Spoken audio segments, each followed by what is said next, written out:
Muy buenas noches. Habíamos suspendido por un lapso de término para poder emitir la resolución que corresponde. Ya hemos escuchado atentamente lo señalado por la representante del Ministerio Público, en este caso la oposición dada por la abogada de la defensa, los documentos aportados en este acto, tanto por la señorita fiscal como por la señorita abogada, en cuanto a, por un lado, acreditar el hecho en materia de imputación y en este caso la defensa señalar que no existen los graves y fundados elementos de comisión y que tampoco hay ese peligro procesal al que ha hecho alusión la representante del despacho fiscal. Vamos a emitir la resolución número 2. Resolución 2 de la fecha de hoy, Villa El Salvador, 25 de abril del año 2025. Vistos y oídos al requerimiento de prisión preventiva que ha realizado en este acto la representante del Ministerio Público, la primera Fiscalía Provincial Penal Corporativa de Villa El Salvador, tercer despacho, contra el señor Ronnie Rivas Shapiama Wisham, como presunto autor del delito contra la vida, el cuerpo, la salud, homicidio calificado en agravio de quien en vida fuera Fabricio Misael Oblitas Urumba.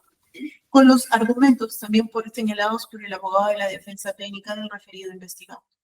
1. Con relación a la imputación. En concreto, el despacho fiscal ha señalado que el 12 de julio del 2024, la persona de Oblitas Curumpa habría estado en la loza deportiva en el Parque Central de Villa El Salvador, circunstancias donde aparece el investigado y otra persona, esto es su hermano, el señor Víctor Samuel Shapiama Wisham, llegaron a bordo de una moto Torito Verde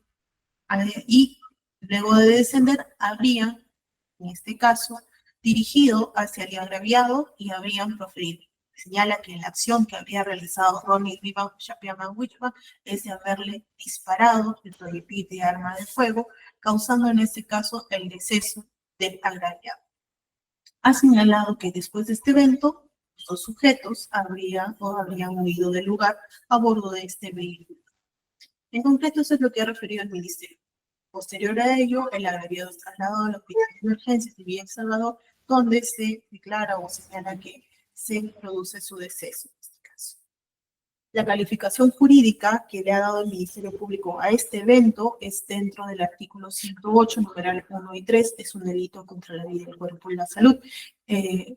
este caso en la modalidad de homicidio calificado. Fundamentos normativos y jurisprudenciales de la prisión preventiva. Ya también conforme lo han relatado, el Acuerdo Plenario 1/2019 señala que la prisión preventiva es una medida de institución procesal de relevancia constitucional que tiene el carácter de personal y en este caso es de carácter provisorio. Ello requiere o se busca que a través de esta medida se garantice la presencia del imputado en actuaciones procesales o asegurar la ejecución de la pena. Asimismo, la prisión preventiva destaca dicho plenario que es siempre una alternativa excepcional. La regla es que cualquier persona que sea sometida a un proceso lo haga en libertad. Sin embargo, por una necesidad, en este caso por la finalidad de resguardar y garantizar el proceso, es que puede ser aplicada, siempre y cuando se cumplan determinados presupuestos. El artículo 268 señala cuáles son los requisitos que se deben cumplir para imponer esta medida. Debo resaltar que la concurrencia de estos requisitos tiene que ser de manera copulativa. La falta de uno de ellos hace que el órgano judicial tenga que recurrir a otra medida de menos gravosidad. Para ello se señala que se tienen que debatir los graves y fundados elementos de convicción, el pronóstico superior en este caso a los 5 años, el peligro procesal que sea desde una vertiente de peligro de fuga o de obstaculización, dejando constancia que en los actuados solamente se ha debatido el peligro de fuga y adicionalmente a ello se tiene que debatir sobre la proporcionalidad y la duración de la medida. Estos dos últimos presupuestos tienen un carácter de doctrina jurisprudencial que agrega el acuerdo en la casación 626/2013. Análisis y fundamentos de la decisión. En atención a los presupuestos, corresponde analizar sobre la procedencia o no del mandato de prisión preventiva, sino antes precisar que se deben nuevamente concurrir de forma conjunta. La falta de estos hace que se tenga que imponer una medida de naturaleza distinta. Luego de haber escuchado lo realizado por la representante del Ministerio Público y la defensa del imputado, así como la documentación aportada en el expediente, llegamos a la siguiente conclusión. Con relación al primer presupuesto de los graves y fundados elementos de convicción, el Ministerio Público ha señalado en este caso que de fecha que se tienen los elementos de convicción que oraliza, y no me voy a ceñir o no me voy a hacer un detalle, en tanto que la Fiscalía ha sido extensa en señalar. Ha presentado en concreto, en total, para este caso o para el investigado, 43 elementos de convicción, de los cuales solamente algunos son relevantes y que podrían acreditar el hecho de materia de imputación. Ha presentado el acta de intervención, el acta de levantamiento de cadáveres, el certificado de necropsia, el informe de necropsia médico-legal, la declaración de Cristina Curumpa, la de Omar Ortiz Soto, la de los tres testigos con reserva, de B001, 002, 003, el acta de apertura y visualización de OCB, el acta de patrullaje virtual de redes sociales, el informe pericial de balística forense, el parte sin número, el acta de intervención propiamente del investigado, de fecha 21 de abril, la declaración de el registro personal, la verificación del email, el reconocimiento fotográfico, 3 reconocimientos fotográficos efectuados por los 3 testigos con código de reserva, así como los 2 reconocimientos a rueda que habrían efectuado los testigos con código de reserva B001 y B002, la verificación domiciliaria, las muestras de examen antropológico de vuelta por tanco. Solamente la probabilidad de observar el resultado concluyente de los exámenes. Los certificados médicos legales realizados al investigado, que son por ley, y el informe de balística pericial de biología forense, de residuos de disparo por arma de fuego y pericial toxicológico y de dosis etílico, así como el acta de apertura de acta de evidencia, exhibición y lectura de agente de prescripción y el certificado de antecedentes penales, consulta de casos fiscales, Benadespe, consulta de SUCAME y en este caso consulta de SUCAME. Son en total todos los elementos que nos he traído al despacho fiscal para acreditar en este caso los hechos en materia de imputación. Aunado a ello, también tengo que resaltar o que tengo que referir lo siguiente. Con respecto a esto, debo señalar que la abogada de la defensa ha hecho el uso de la palabra y en este caso ha señalado o ha referido que se opone al pedido de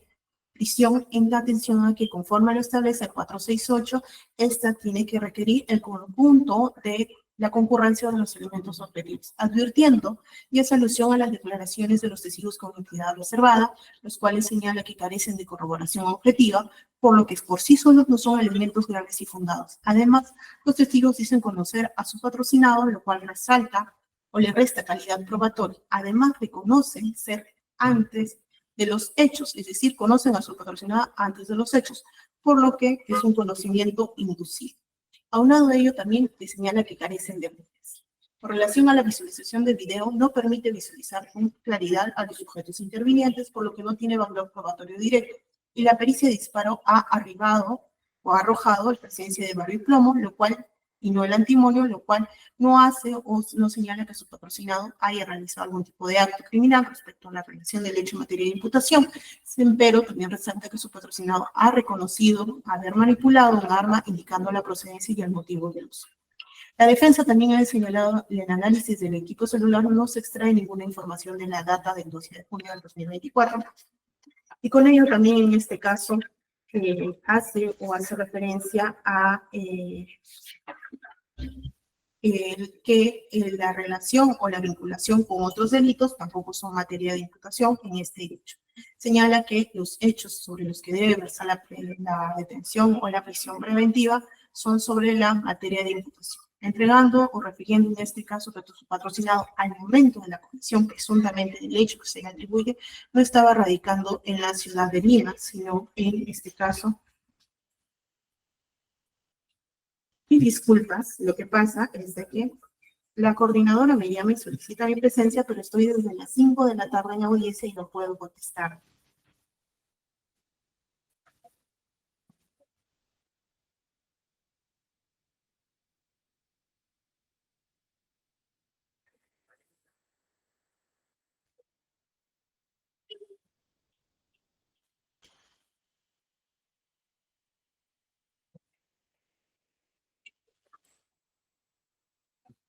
En ese sentido, solicito, se señala que se requiere que se declare infundado el pedido del postulado por el Ministerio Público. El órgano judicial ha llegado a la siguiente conclusión. A nivel de autoridad, tenemos que señalar que los elementos de convicción, en efecto, son actos de investigación que realiza el representante del Ministerio Público y que van a acreditar la imputación, es decir, el hecho en materia de delito y determinado si es que una persona es autor o partícipe del mismo. En ese sentido, la casación 626/2013 Moquegua señala que este estándar o la prisión preventiva exige un grado de certeza mayor incluso a la de la investigación preparatoria, o en este caso a la de la acusación, y que ese estándar tiene que equivaler a un alto grado de probabilidad que el hecho ilícito que se le atribuye sea cierto y en este caso la vinculación del imputado. Es una sospecha grave, obviamente. En ese sentido, podemos o procedemos a analizar los elementos de convicción que ha aportado el Ministerio Público, los mismos que podemos dividirlo en dos grupos, estando el primer supuesto de manera puntual. En este caso, se acreditará que el agraviado Oblitas Curumpa ha sido o ha fallecido como consecuencia del disparo por arma de fuego, circunstancia que está plenamente acreditada y que no ha sido cuestionada en ningún momento por la defensa en su realización. A la atención, aquí contamos con el acta de levantamiento de cadáver 12 de julio, donde se describen las lesiones externas que esta persona presenta en el cuerpo por proyectil de arma de fuego, con un diagnóstico de traumatismo craneofacial severo, traumatismo torácico y abdominal abierto por proyectil de arma de fuego, y el acta de intervención policial, la misma de que da fecha, y que se brinda, en este caso, la información del lugar, hora y dónde habría ocurrido los hechos. Esto es en la Loza Deportiva del sector 3, grupo 13, Parque Central y El Salvador, siendo la persona de Oblitas Curumpa, luego de dicho evento, conducido al hospital de emergencia. Y por último, el informe pericial de necropsia médico-legal, donde se identifica como datos de fallecido a Fabricio Misael Oblitas Curumpa, precisando que el examen, que la causa de la muerte era la laceración o hemorragia encefálica por proyectil de arma de fuego, traumatismo múltiple. Es decir, la agente o la causa de la muerte del ciudadano Oblitas Curumpa es proyectada o ha sido causa de las lesiones o de las agresiones sufridas por el proyectil de arma de fuego. De lo expuesto, también no queda duda en efecto que la muerte o el deceso de Misael Oblitas Curumpa se produjo el 12 de julio al promediar las 25:15 conforme a los documentos que ya se han narrado y que esta causa o la causa del fallecimiento ha sido por un disparo de arma. En ese sentido, sí hay elementos que acreditan el modo de cómo ha fallecido esta persona. Ahora bien, el segundo punto a analizar es si en efecto la persona o este accionar ha sido realizado por Roger Rivan Shakyama Wichkam, a quien el Ministerio Público le atribuye que habría realizado los disparos y que habrían conllevado al deceso de Oblitas Curumpa. En ese sentido, podemos o procedemos a realizar algunas observaciones, luego desarrollaremos los elementos de convicción. Como un punto a tener presente y resaltante que ha sido materia de debate en esta audiencia y que se ha puesto también por parte, reiteradas oportunidades por parte de la defensa en el decurso de esta audiencia preliminar, es sobre la imposibilidad de que su patrocinado, el señor Shakyama Wichkam, sea autor o presunto autor del hecho materia de imputación, debido a que se encontraba fuera de la ciudad de Lima. Específicamente se ha hecho mención a la ciudad de Piura, llevando, o conforme ha relatado la defensa, mercadería para su padrino, radicando o estableciéndose durante ese espacio temporal, específicamente del 10 de julio al 17 de julio, en dicha lugar o en dicha provincia. En ese sentido, tenemos o precisando que ha aportado documentación que presuntamente acreditaría dicha aseveración. No obstante, debemos resaltar que en efecto la defensa ha adjuntado 2 notas de venta de turismo en bus y 4 boletas de venta de accesorios de celular expedidos a nombre del investigado Shakyama Wichkam. Pero, analizando, corroborando esa documentación aportada, podemos advertir lo siguiente. La fecha de viaje de ida a Piura es el 10 de julio del 2024, con una fecha de retorno el 10 de julio, el 17 de julio de 2024. Se consignan en efecto los datos del imputado. No obstante, cuando se hace un detalle o se hace una visualización del mismo, anotamos lo siguiente, que las notas viene siendo ilegible en cuanto en que se encuentra marcada con un plumón o con un objeto, dice Lima, abajo una raya, Piura. Nota o marcación que se da en el informe general que se ha puesto a la vista de este órgano judicial. Aunado a ello, tenemos que la nota de venta número 006-00000502 también expedida a nombre de Ronnie Rivan Chapiama, está o dice fecha de emisión, un número /08/2024. Esto es posterior a la fecha del viaje. Es decir, la fecha de esta emisión de este presunto boleto que acreditaría que el efecto resultado ha realizado su traslado de la ciudad de Lima a la ciudad de Piura en la fecha de la comisión del evento, tiene como fecha de expedición posterior a la anotada en la fecha del viaje al que está referencia. Es decir, lo que le resta credibilidad y objetividad a dicho elemento para considerarlo como válido y que en efecto acreditaría que el imputado no se encontraba radicando, no se encontraba para dicha fecha en la ciudad de Lima.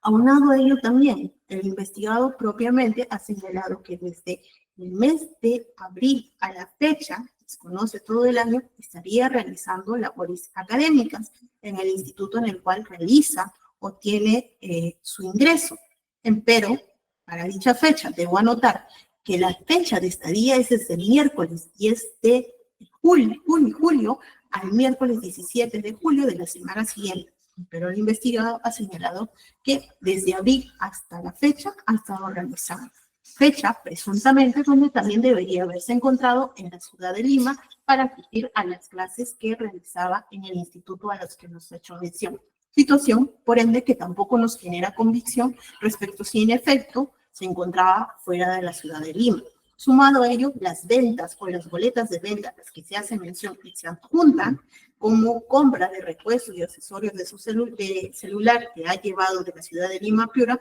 no genera mayor convicción en que se trata de notas de venta simples, anuladas, en este caso, realizadas a manuscrito. En ese sentido, no podemos darle la objetividad suficiente a dichos elementos para tenerlos como válidos y que acredite bien en este efecto que el imputado a la fecha del evento se encontraba fuera radicando o fuera por ese lapso de tiempo de la ciudad de Lima.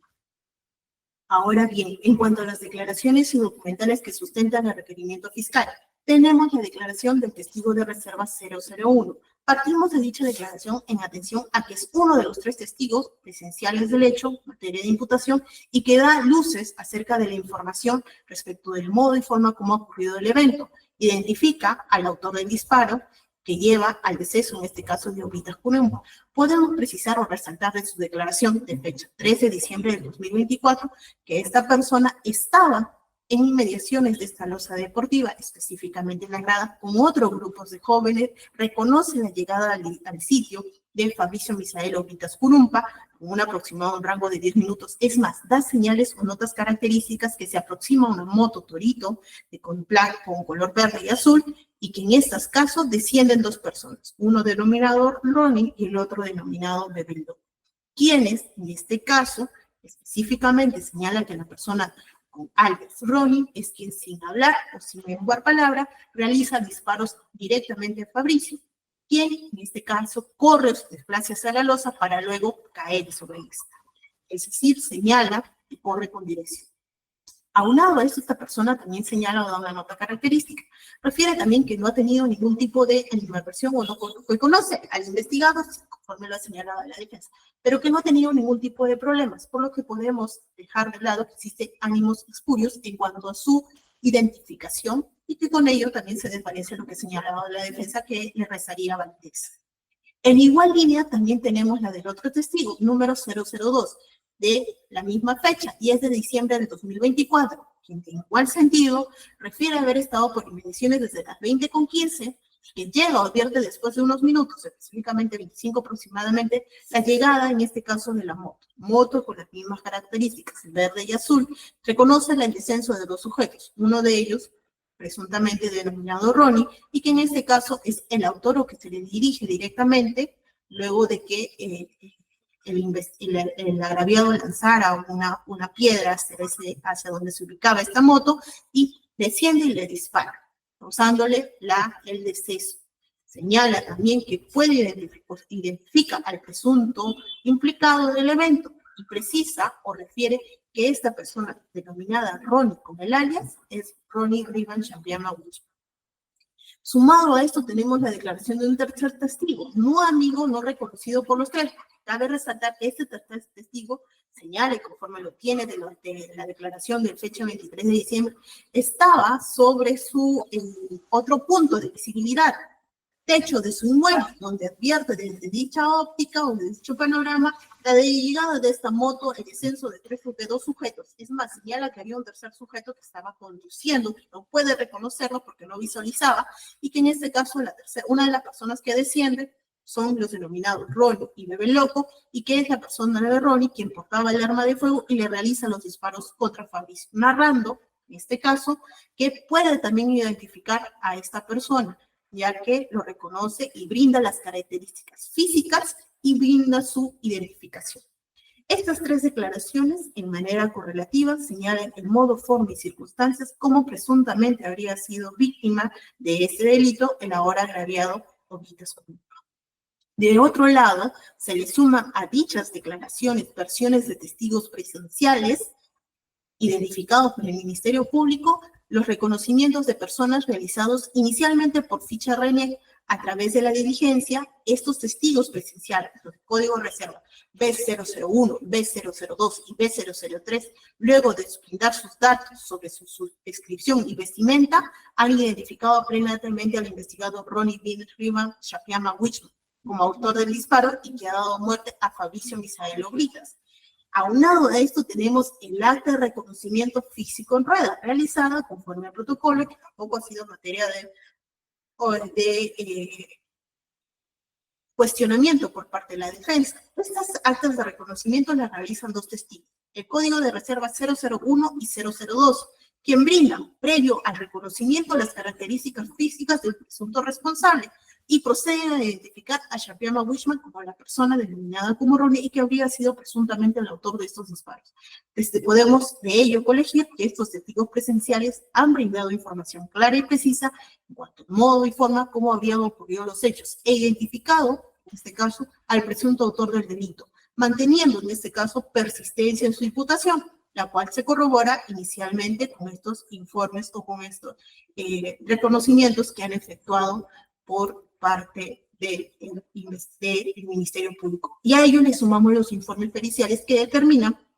que el agraviado habría fallecido por impacto de proyectil de arma de fuego en cuanto a la fecha y hora y el lugar donde habrían ocurrido los hechos. Aunado a eso, también tenemos la declaración de Lisbeth Cristina Curumpa, siendo la declarante madre del occiso, que toma conocimiento disparado a su hijo y que le han dado muerte, en este caso refiriendo que existen testigos presenciales, quienes nos indican que el autor del hecho sería la persona de Ron. No señala, no identifica, no describe que los testigos presenciales indican a una persona, entre uno de ellos a Ron. En cuanto a esta declaración, debemos señalar que si bien es cierto, es un testigo de oído o referencia, es decir, no ha estado presente al momento de acontecer el evento delictivo, sin embargo, señala o que toma conocimiento de que fue este hecho por terceros, descripción que en este caso guarda correlato cuando hacen los testigos de reserva y se protejan dichas informaciones, que en efecto no hay un cambio en cuanto a la versión brindada a la progenitora cuando se enteró del hecho, como lo advertido por esos testigos presenciales. En ese sentido, se advierte o se señala que esas declaraciones, sumadas a los testigos de referencia, en este caso los testigos de referencia y los testigos presenciales, se erigen como graves y fundados elementos de convicción. Aunado a esto tenemos otro elemento periférico, el acta de apertura de sobre y visualización de OCB, obrante a folios 376 y 320 de 97, donde se deja constancia que las imágenes del lugar de los hechos, conforme ha señalado la defensa, en efecto, esa imagen no da cuenta o no da señala, en este caso, no es visible en cuanto al rostro de las personas. Sin embargo, debemos destacar que en dicha imagen se advierte a la persona de sexo masculino, quien sería el agraviado, desplazándose por la avenida, circunferencia del lugar, y en ese caso aparece una mototaxi. Dicha acta deja constancia de la aparición de una moto Bajaj color verde con azul,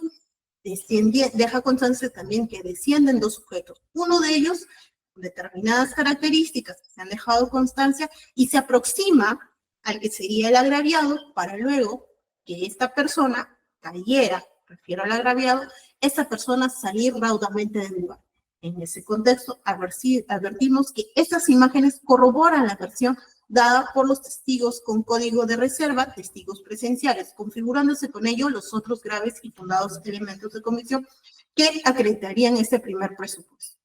En ese orden de ideas de todos los elementos reportados por el Ministerio Público, estos son los más resaltantes y los que nos lleva al órgano judicial a determinar que existen elementos de convicción, conforme los ha expuesto en este acto el órgano judicial, y que considera que hasta esta etapa del proceso dichos elementos son graves y fundados para acreditar, uno, el hecho delictivo, el delito de homicidio calificado, y posterior con ello la vinculación presuntamente de Shapiama Wichmann como autor del mismo, estando a los fundamentos que se ha expuesto precedentemente, donde se acredita, en este caso, el deceso de Ovitas Curumpa por medio de una arma de fuego, y el presunto autor del disparo sería el ahora imputado, el cual ha sido plenamente reconocido o se señala haberse reconocido por los testigos presenciales, corroborado en este caso con los elementos periféricos. En ese sentido, sí se advierte este primer presupuesto que exige el artículo 268 del Código Procesal Penal referente a los elementos de comisión. Sobre el pronóstico de la pena a imponer, en este caso debemos hacer alusión que la casación 626-2013 Moquegua ha especificado que no se tiene que hacer un análisis sobre la pena a imponer, es decir, la pena fijada normativamente, sino que se tiene que hacer un análisis transversal, tomando en cuenta los principios de lesividad y proporcionalidad, teniendo en cuenta también causales de disminución o agravación, en este caso de la punibilidad. Bajo este marco, el tipo penal que se le atribuye es el artículo 108, conforme ha descrito la señorita fiscal. Si bien es cierto, la defensa ha cuestionado o ha hecho mayor alegación en tanto que para la tesis de defensa de su patrocinado no habría estado al momento de la comisión del evento, y que solamente es un pronóstico de pena, en este caso, tenemos que resaltar que a la fecha de la comisión del evento el investigado tenía 18 años de edad, por lo que se aplica lo referente al Acuerdo Plenario 1-2023 en cuanto a las reducciones. Máxime también si a la fecha de la comisión del evento el imputado carecía de antecedentes penales, es decir, tendría un agente primario, presuntamente. En ese sentido, la pena es no menor de 15. Con los descuentos correspondería en este caso el descuento de un tercio y estaríamos desde un nuevo extremo mínimo y máximo, desde 10 posiblemente a 23 años de pena privativa de libertad. Aunado a eso, también tenemos que señalar que con el descuento de acogerse a algún beneficio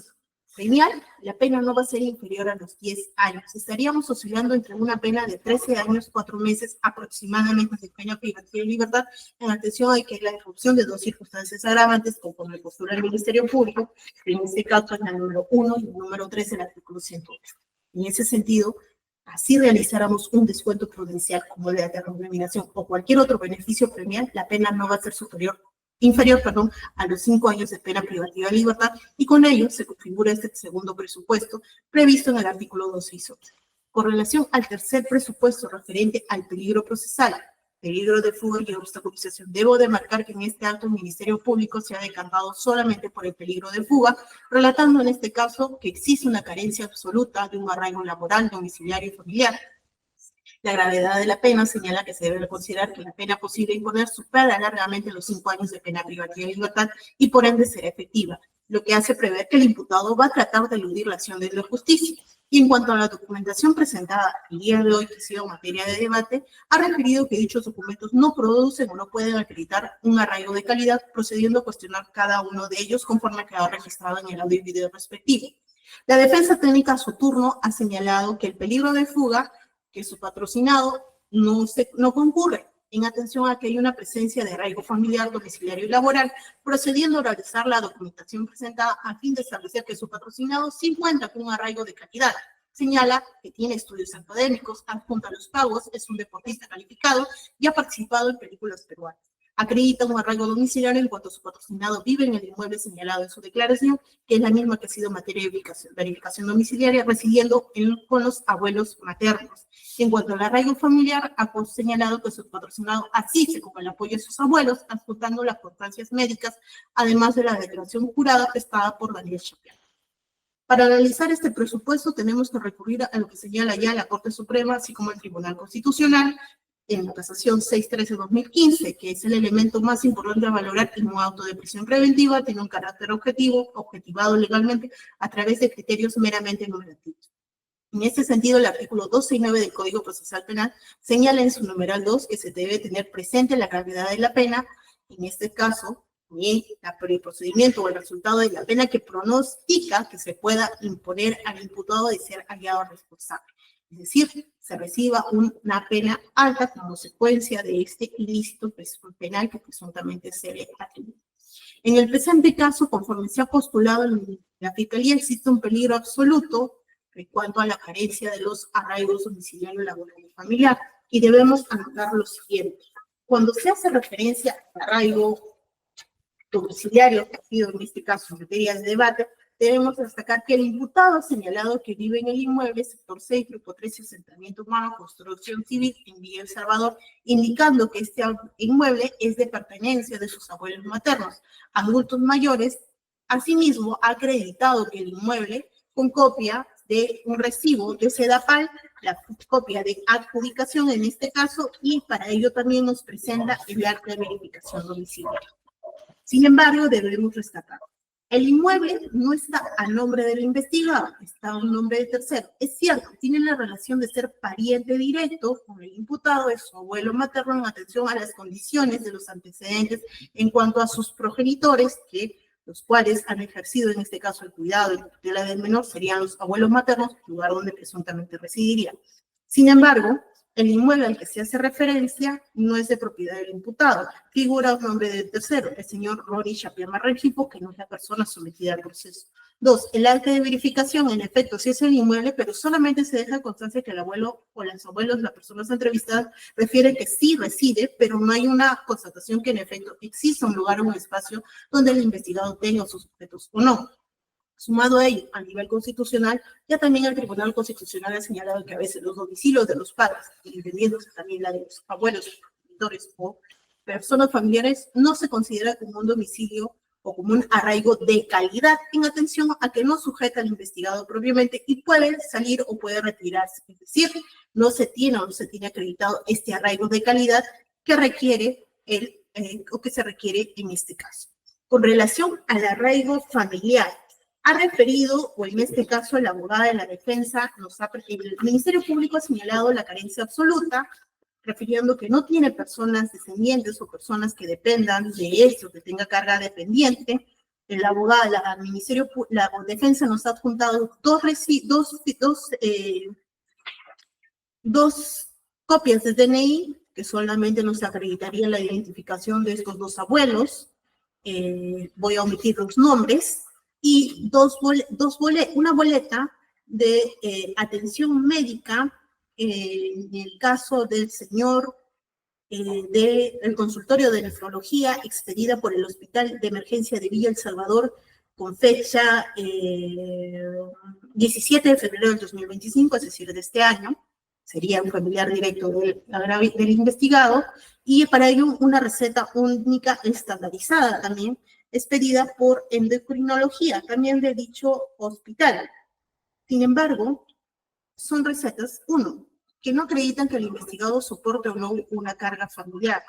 Máxime, si en este acto la defensa del investigado ha señalado que su abuelo realiza o tiene una actividad económica, que tiene un taller de instalación de vidrios y parabrisas, es decir, genera su propio ingreso económico. No es un dependiente del investigado, es decir, no se le constituye su carga familiar. Tendrán algún vínculo de consanguinidad, familiaridad, y para ello también nos ha adjuntado las fotos que se nos ha puesto a la vista. Sin embargo, ello de por sí solo no acredita un arraigo familiar de calidad en atención a que no tenían personas dependientes. Es decir, no se acredita objetivamente ello. Con relación al arraigo laboral, entendemos el arraigo laboral como trabajo o actividad académica que se le equipara en este caso. Es decir, tener una actividad conocida que le genere ingresos o que en este caso permita al órgano judicial establecer que el imputado tiene alguna actividad ilícita. Con relación a ello debemos destacar lo siguiente. Cuando se hace referencia a este arraigo laboral o académico, uno, nos dice que el investigado realiza o es un estudiante conocido del Instituto ISIM. Para ello se nos adjunta copias de capturas de pantalla del portal web de dicho instituto, donde se señala en este caso que figura el nombre de Ronnie Riven Chapiama Wichman,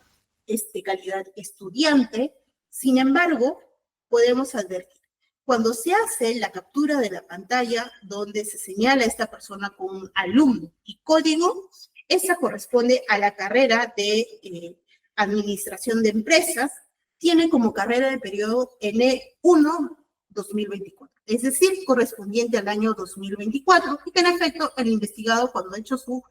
intervención, ha señalado que estaba estudiando desde el mes de abril del 2024 todo el año. Es más, no recuerda cuántos ha sido, cuántos son los cursos llevados, tampoco recuerda cuándo ha terminado su ciclo académico. Es decir, tampoco el propio investigado no puede dar certeza si en efecto ha estado o no realizando dicha actividad. Aunado a ello, solamente se ha acreditado en el 2024. Se hace un reporte de notas, en efecto, con notas del mismo, sin embargo, también ese es el periodo 1-2024 y el pago o la constancia de alerta para que pueda cancelar su recibo también tiene como data del año 4-2 del periodo 2024, es decir, del año anterior. A la fecha actual, el propio investigado señala que recién se va a matricular, es decir, que no está realizando actividad académica conforme se ha querido acreditar en este acto. Aunado a ello, se han juntado los recibos de pago que tienen como fecha anterior el año 2024, son recibos correspondientes del titular, el ahora investigado, Chapeama Wisham, y en este caso a la cuenta o pago de las cuotas DICIL. Se adjunta tres, para ellos, las mismas del año anterior. También se ha señalado que es un deportista calificado, que está inscrito a la Federación del Club de la Universidad San Martín de Porres. Para ello se adjunta un documento expedido hacia la Federación Peruana de Fútbol con suscripción, en este caso, declaración de integridad, uso de imágenes, recibos de transferencia. Sin embargo, estos, al igual que la documentación y fotografías, se pone a la vista del investigado realizando dicha actividad deportiva, no genera de por sí un arraigo laboral, es una actividad recreativa, deportiva, que no le genera algún tipo de ingresos. Es más, estos también tienen como data del año 2023, 2024, en este caso, como fechas de pago para pertenecer, entiendo, a dicho club o de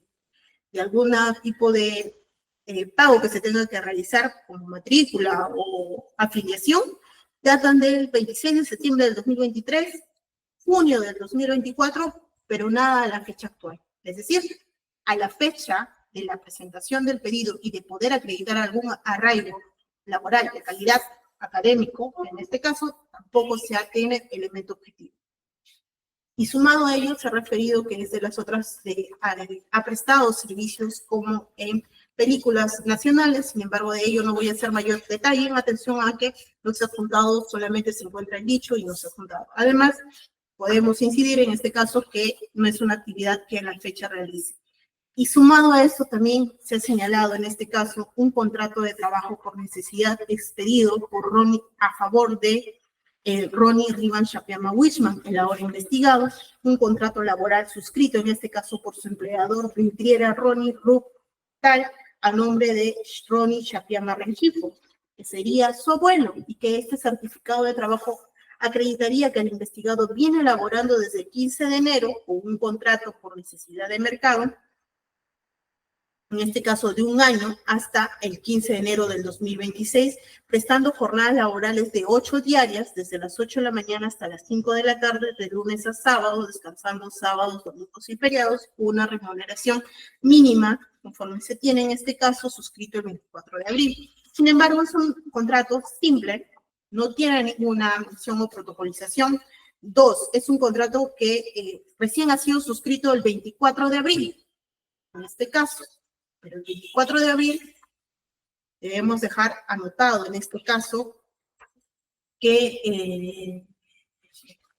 lo expide un familiar directo, lo cual no nos genera condición que en efecto el investigado tenga de por sí esta actividad económica. Es un familiar directo. Es más, se adjuntan las fotografías del inmueble y una constancia de consulta RUC expedida pero para persona natural con negocio, como actividad conocida, pero que del mismo documento que se puede advertir no tiene personas dependientes, no tiene trabajadores o personas dependientes. Es decir, no se acreditaría objetivamente que en efecto el investigador realice dicha actividad económica y que por ende se tenga por acreditado un arraigo laboral. Máxime, si repito en este caso, se ha desvanecido el arraigo académico, la actividad deportiva que presuntamente refiere realizar, y con ello también la actividad económica referente a la laboral en cuanto a su contrato de trabajo, que dejó constancia, nuevamente, es expedida por un familiar directo, lo cual no causa objetividad, y tampoco a ellos solamente es un contrato simple, en este caso, que no revise mayor protocolización o formalismo. En ese sentido, no voy, o en este caso no se acredita este arraigo domiciliario, laboral y familiar, y por ende se inerva en este caso el peligro procesal. Con relación a los presupuestos adicionales a debatir en un periodo de prisión preventiva, esto es sobre la gravedad de la pena, vamos a determinar que cuando hacemos consideración a la gravedad de la pena, es lo que en este caso se tiene o se señala que se evidencia en cuanto al hecho, se trata de un delito de naturaleza grave, el bien jurídico, en este caso protegido en la vida, de emitirse una sentencia condenatoria, si es que ello se da, la pena va a ser superior, en este caso, a los 5 años, incluso 10 años de pena privativa de libertad. Ya la casación 1445-2018 Lima ha señalado que debe también analizarse en conjunto con el peligro procesal, la carencia de los arraigos, la gravedad de la pena. En ese sentido, al estándar de la pena que postula el Ministerio Público de acuerdo a la descripción de los hechos, esa tiende a ser elevada y por ende puede influir en la sujeción del imputado al proceso. Con relación a la magnitud del daño causado, debemos de considerar acá cómo se ha considerado, se ha causado, se ha vulnerado el bien jurídico, que es preciado en este caso la vida por todo ser humano. Podemos afirmar que la magnitud de este daño obviamente es bastante grande e irreparable. Sin embargo, pese a dicha situación, en este caso, el modo y forma como se ha acontecido el evento, no solo ha habido el accionar de realizarle proyectil o disparar a la persona presuntamente agravada, sino las circunstancias en las que ha acontecido, donde ha habido otro segundo sujeto, en este caso prevenido del arma blanca, y no solamente ha bastado con realizarle un disparo. Según la data del Ministerio Público, lo que se describe en la necropsia es que se ha actuado con mayor atención en cuanto a que han sido varios disparos que han causado el deceso de la persona. Sumado a ello, también en este caso, tenemos que evaluar el comportamiento, en este caso, del imputado. De los elementos de convicción que se han señalado, en este caso, vamos a advertir que incluso la defensa ha referido que su patrocinado ha colaborado en este acto. Sin embargo, también, no solamente es el comportamiento del imputado, sino en otros procesos. Advertimos que tiene paralelo otras investigaciones. Incluso cuando ha sido detenido, ha sido hallado o ha tenido restos de haber presuntamente usado un arma de fuego. Situación que, como efecto, señala la defensa, no es materia de debate en esta situación, pero configuraría de repente otro ilícito penal como el uso de arma de fuego. En ese sentido, colegimos que en este caso de los graves y fundados elementos de convicción, el pronóstico de la pena a resaltar, y en este caso la carencia de los arraigos domiciliario, familiar y laboral, y por ende un alto grado de probabilidad de peligro de fuga, podemos admitir en este caso que se concurre los presupuestos procesales para determinar que se configura el tercer presupuesto conforme a los fundamentos que ya se ha esbozado. Con relación a la proporcionalidad y la duración de la medida, tenemos que determinar acá si la medida está siendo idónea, necesaria y proporcional. Idónea va a exigir que esta prisión preventiva se aplique cuando no exista otra medida menos lesiva. En el presente caso, advertimos la existencia de un peligro procesal latente, con el cual consideramos que esa medida solicitada resulta siendo idónea para el caso concreto y para el éxito de este proceso penal. Más aún, si dentro del trámite de ese proceso, conforme se ha detallado, se van a realizar actuaciones. Es más, el Ministerio Público ha recabado actos que tienen que ser realizados o pericias que tienen que ser realizadas y recabar el resultado posterior.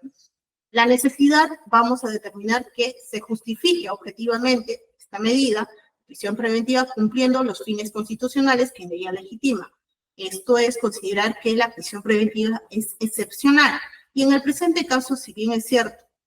es de carácter excepcional, la regla es de cualquier persona que siga un proceso en libertad, sin embargo, vamos a valorar, conforme también lo señalaba la Corte Suprema, el alto peligro procesal en el evento y la razón por la cual se va a tener que dictar esta medida coercitiva de naturaleza personal en el presente caso, ya que también no se ha logrado demostrar de manera idónea que en este caso que la persona se va a someter de manera voluntaria al proceso. Ya por ello, haciendo referencia al peligro procesal que se ha acreditado específicamente el defunto. Con relación a la proporcionalidad, en sentido estricto, obliga a que la medida considerada suficiente para el fin perseguido no suponga un tratamiento excesivo con relación,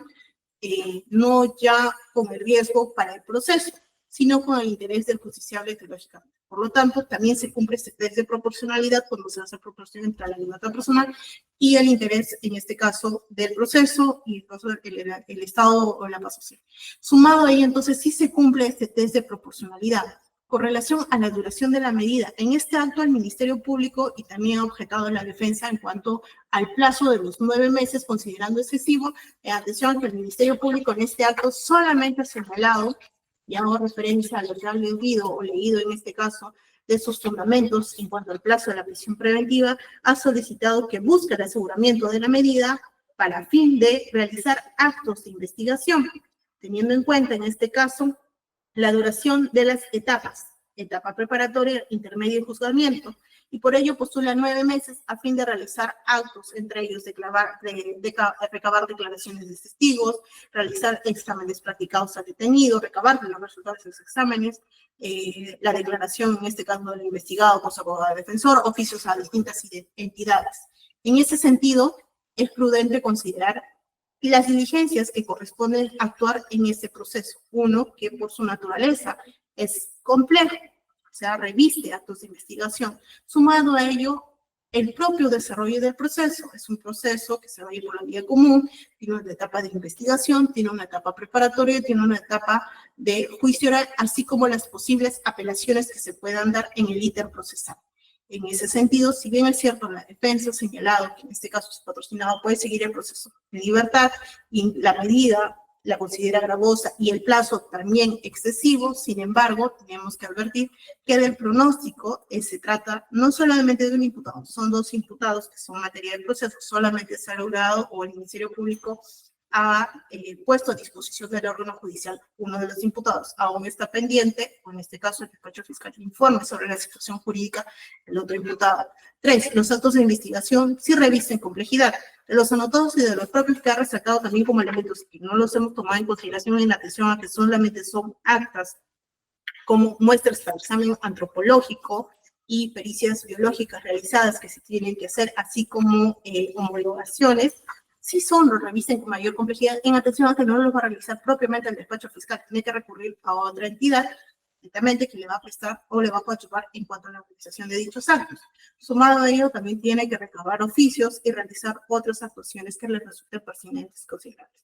Aunado a eso, también tenemos que señalar, en este caso, el ítem procesal propiamente dicho, la división de las etapas y las posibles apelaciones que se den. En ese sentido, al criterio de esta judicatura, los 9 meses sí consideramos razonables y prudenciales por la naturaleza del hecho en materia de imputación y por la propia investigación netamente. Por estas consideraciones voy a declarar fundado el pedido de prisión preventiva por estipulado en este acto por el Ministerio Público y voy en la causa seguida contra el señor Víctor Manuel Chapiama Wicham como presunto autor del delito contra la vida, el cuerpo y la salud en la modalidad de homicidio calificado, en este caso en agravio de Fabricio Misael Orritas Curumba. Dispongo que el plazo de la medida sea por 9 meses, la misma que se va a computar desde la fecha de detención. Esto es según la papeleta de detención el 21 de abril del 2024 y va a vencer el 20 de enero del 2025. Ordeno el internamiento del señor Chapiama Wichman en el establecimiento penitenciario correspondiente, oficiándose para tal efecto a la autoridad competente. Quedando en este acto notificados los concurrentes, Ministerio Público. Conforme, señorita magistrada. La abogada de la defensa.